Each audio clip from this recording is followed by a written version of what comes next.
Sir, பெண்களுக்கு இருக்கக்கூடிய ப்ராப்ளத்தில் ரொம்ப முக்கியமாக இப்போ சொல்லப்படுவது பிசிஓடி அப்படிங்கிற ப்ராப்ளம் அதிகமாகிட்டு இருக்கு. இது வருவதற்கான காரணம் என்ன, இதை எப்படி சரி செய்து கொள்வது அப்படிங்கிறத பற்றி சொல்லுங்கள் டாக்டர். பிசிஓடி ப்ராப்ளம் நியர்லி எல்லா பெண்கள்லையும் நியர்லி 60 to 70% பெண்களுக்கு பிசிஓடி ப்ராப்ளம் இருக்குது. இந்த பிசிஓடி ப்ராப்ளம் நாளுக்கு நாள் அதிகமாகிட்டே வருது. இதுக்கு காரணங்கள் ஒரு காரணம் 2 காரணம் கிடையாது, நிறைய காரணங்கள் இருக்குது. சில காரணங்களை பற்றி நம்ம சொல்லுவோம். Number 1, hormone imbalance. Hormone imbalance வர்றது தான் மிக முக்கியமான காரணம். ஹார்மோன் இம்பேலன்ஸ் ஏன் வருது? ஸ்ட்ரெஸ்ஸுனால வருது. ஸ்ட்ரெஸ்ஸு ஏன் வருது? அவங்களுடைய mind activities plus sports system இதனால் வருது. இதெல்லாம் பேசிக் ரீசன்ஸ். இப்போ பிசிஓடின்னா உடனே டாக்டர் நீங்கள் மருந்து கொடுங்க, மருந்து சாப்பிட சரியாயிடும் ஆகாது. ஒரு குறிப்பிட்ட டாக்டருக்கு நேரம் போச்சுன்னா சர்ஜரி பண்ணலாம், சர்ஜரி பண்ணி சரி பண்ணிடலாம். சர்ஜரி பண்ணாலும் அது பர்மனெண்ட் ரெமெடி கிடைக்கிறது இல்லை. ஸோ சர்ஜரி எப்பயும் வேண்டாம்னு நம்ம சொல்லுவோம். ஸோ நம்பர் 1 உணவு முறை மாற்றங்கள் நிறைய. இயற்கையான உணவுலேருந்து மாறி செயற்கையான ரசாயனங்கள் கலக்கப்பட்ட கலர் நிறமிகள், கலர் ட்ரீட்மெண்ட்ஸ் கொடுக்குற நிறைய விஷயம், கெமிக்கல்ஸ் கலக்கப்பட்ட ரசாயனம் கலந்த உறவுகளை நிறைய சாப்பாட்டில் எல்லாமே அது வருது. இது பெண்களிடையே ஹார்மோன் இம்பேலன்ஸை உருவாக்குகிறது. முடிஞ்ச வரைக்கும் இந்த கெமிக்கல்ஸ் எல்லாம் கலக்காத இயற்கை உணவுகளாக உண்ணுங்கள். சாப்பாட்டு முறையை டோட்டலாக மாறி போச்சு. அதே மாதிரி நம்பர் 2, பேட். மென்ஸ்ட்ரல் டைமில் பேட் யூஸ் பண்ணாங்க. அப்போல்லாம் அந்த காலத்தில் காட்டன் கிளாத் யூஸ் பண்ணாங்க. காட்டன் கிளாத் அது குளிர்ச்சியை கொடுக்கும். உள்ளே வெஜினல் சிஸ்டம் மூலியாக எந்த ஹீட்டும் உள்ளே போகாது. இப்போ நாப்கின் பேட் யூஸ் பண்ணுறாங்க. நாப்கின் பேடில் அந்த பிளட்டை அப்சார்ப் பண்ணுறதுக்காக போடப்படுகின்ற கெமிக்கல்ஸ், அது நீங்கள் கையில் கெமிக்கல்ஸ் எடுத்து வச்சிங்கனாலே கையெல்லாம் அப்படியே எரிந்து சூடாகும். அந்த உள்ள நாப்கின் பேட்ஸில் இருக்கிற அந்த சால்ட்டு கெமிக்கல்ஸ் எடுத்து கையில் வச்சு அப்படி தேய்ச்சிங்கனாலே கையெல்லாம் சூடாகும். ஸோ பிளட்டு அப்சார்ப்ஷன் பண்ணுறதுக்காக போடுற கெமிக்கல்ஸ் என்ன பண்ணும், அந்த வெஜைனால 24 hours அது கூடவே வச்சுருக்கனால அதுலேருந்து ஒரு வகையான இன்விசிபிள் ஹீட் உள்ளே போயிட்டு என்டையர் வெஜினல் சிஸ்டம், ஓவரிஸு, விட்ரஸு எல்லாத்தையும் அஃபெக்ட் பண்ணிடுது. இது அஃபெக்ட் பண்ணால என்ன ஆகும்னா, கண்ணுக்கு தெரியாத ஒரு ஹீட் மீன்ஸ், இப்போ நீங்கள் சமையலுக்கு ஒரு பாத்திரம் வச்சுருக்கீங்க, தண்ணி காய வைக்கிறீங்க, அதை பால் காய வைக்கிறீங்க, மேலே கை வச்சுன்னா ஒரு ஹீட் ஆகும்.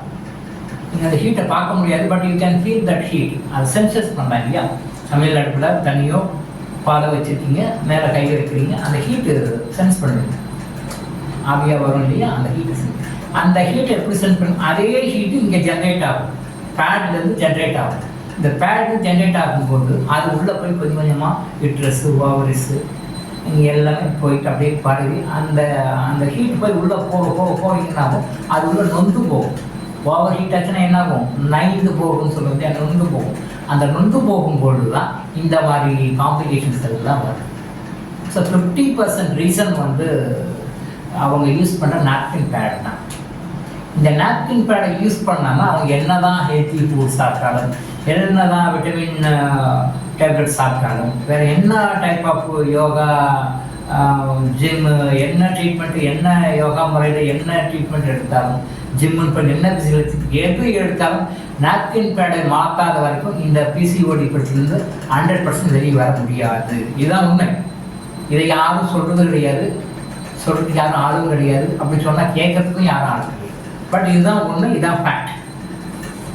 மென்சல் பேடை முடிஞ்ச வரைக்கும் இயற்கையாக காட்டன் கிளாத் யூஸ் பண்ணுங்கள். காட்டன் கிளாத் யூஸ் பண்ண முடியலைன்னா ஆர்கானிக் பேட்ஸ் நிறைய மார்க்கெட்டில் விற்கிறாங்க. அந்த ஆர்கானிக் பேட்ஸ் சொல்லிட்டும் இன்ஆர்கானிக் பேட்ஸை விற்கிறாங்க, அது வேறு சமாச்சாரம். பட் நீங்கள் கொஞ்சம் சென்சிட்டிவாக பார்த்து அந்த ஆர்கானிக் பேட்ஸ் இயற்கையான முறையில் காட்டன் கிளாத்தில் காட்டன் மூலமாக தயாரிக்கப்பட்ட பேட்ஸை வாங்கி நீங்கள் யூஸ் பண்ணுங்கள். அது காஸ்ட்லியாக இருக்கே, நிறைய விலையாக இருக்கே அப்படின்னு சொல்லி சில பேர் ஃபீல் பண்ணி சொல்லுவாங்க.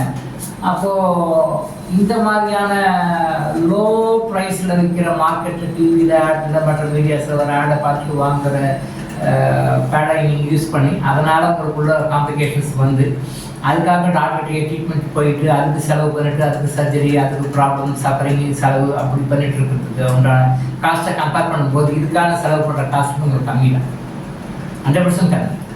அதனால் இந்த சின்ன காஸ்ட்டை பார்த்துட்டு பெரிய செலவை வச்சு உடம்பையும் கற்றுக்கிட்டு உடம்புல வெவ்வேறு காம்படிஷன் பண்ணி இப்போ என்ன ஆகுது, செரிக்கல் கேன்சர் மட்டும் ஸ்டார்ட் ஆகிடுச்சு. இப்போ செரிக்கல் கேன்சருக்கு வந்து நாங்கள் வந்து தடுப்பூசி போடுறோம், எல்லா லேடிஸ்க்கும் இப்போ சின்ன வயசுல செரிக்கல் கேன்சர் வருது, ஆனால் நாங்கள் தடுப்பூசி போடுறோம்னு சொல்லிடுவோம். தடுப்பூசி போட்டால் வெளியே வந்துட முடியுன்றது உண்மையானு நம்ம சொல்ல முடியாது. எந்த அளவுக்கு உண்மை? கொரோனாவுக்கு தடுப்பூசி போட்டு கொரோனா தப்பிச்சோம் இல்லையா, கொரோனாவுக்கு தடுப்பூசி போட்டாங்க, ஆனால் தடுப்பூசி போட்டவங்க கொரோனா வந்தது, ஏன்னு கேட்க முடியாது. இப்போ அதே மாதிரி இதுக்கெல்லாம் தடுப்பூசி போடுறாங்க, இது போட்டுட்டும் தடுப்பூசி போட்டும் செரிக்கல் கேன்சர் வரும், யாரை போய் கேட்க முடியும்? யாரையும் கேட்க முடியாது, யாரையும் கேட்க முடியாது. உடம்பு நமது, நம்ம உடம்பு நாம தான் பார்த்துக்கணும், நம்ம தான் ஆரோக்கியமாக இருக்கணும்.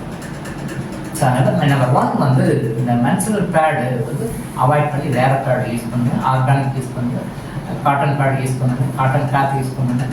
இந்த செயற்கையான மார்க்கெட்டில் விற்கிறாங்க இல்லையா, இதெல்லாம் அவாய்ட் பண்ணுங்கள். மேக்ஸிமம் அதெல்லாம் அவாய்ட் பண்ணினாலே பாதி பிசிஓடி ப்ராப்ளம் போயிடும். மிச்சம் வந்து உணவு முறையில் ஆரோக்கியத்தில் வந்து மெடிடேஷன், யோகா, பிராணாயாமா இந்த மாதிரி விஷயங்கள் எல்லாம் ஃபாலோ பண்ணிங்கன்னா, அப்புறம் மைண்ட் லெவலில் சில மாற்றங்கள் எல்லாம் நீங்கள் கொண்டு வந்து மாற்றிக்கிட்டிங்கன்னா, இதெல்லாம் நார்மலாக போயிட்டு பழைய காலத்து பெண்கள் எப்படி ஆரோக்கியமாக இந்த மாதிரி ப்ராப்ளம்லாம் இல்லாமல் ஆரோக்கியமாக இருந்தார்களோ அதே மாதிரி உங்களாலே ஆரோக்கியமாக இருக்க முடியும், இருக்கலாம். தேவை சில மாற்றங்களை நம்ம மாற்றிக்கணும் நம்ம லைஃப்பில் இந்த விஷயங்களை மாற்றாமல் நீங்கள் வெறும் மருந்து மாத்திரை மட்டுமே நம்பி சாப்பிட்டா சரியாக போயிடும்னா காம்ப்ளிகேஷனும் ஜாஸ்தியாகிட்டே போயிட்டே இருக்கும். மருந்து மாத்திரைகளால் மட்டுமே உங்களுடைய பிசிஓடி பிரச்சனை குணப்படுத்த முடியாது அப்படின்னு நீங்கள் தெரிஞ்சுக்கோங்க. டாக்டர் இளங்கோ ஆயுஷ் ஹாஸ்பிட்டல் வழங்கும் விழிப்புணர்வு.